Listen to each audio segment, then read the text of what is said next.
Ali was a simple boy from a small town named Rahimabad, where life moved slowly and dreams were often too big. For the narrow streets he walked, he lived with his mother, spent most of his time reading borrowed books and writing poems on torn pages, never realizing that one day his words would define his destiny. Everything changed the day a new student named Zoya arrived from Karachi, elegant, confident, with eyes full of curiosity and a heart that carried the brightness of a city far bigger than his world. Their first meeting happened in the school library, when she couldn't reach a book, and Ali silently helped her, saying little, but leaving behind a moment that would stay forever.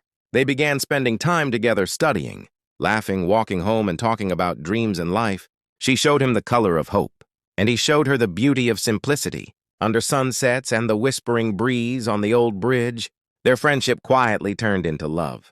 Though neither said the words aloud, but fate has always had its own plans. Zoya's father was transferred back to Karachi, and she had to leave on the day she left. Ali wrote her a letter confessing his love, but fear kept him from giving it to her.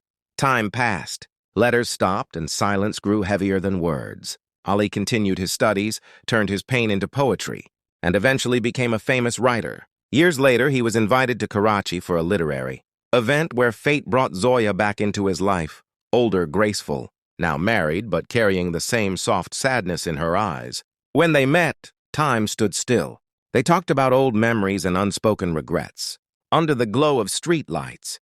That night, Ali opened the old yellowed envelope, the same letter he never sent, and read it silently. "Zoya, you taught me what love truly means." Even if it never stayed, the next morning, Zoya came to his event, left him a note that read, "I read your book," a letter that never reached, and I finally understood everything.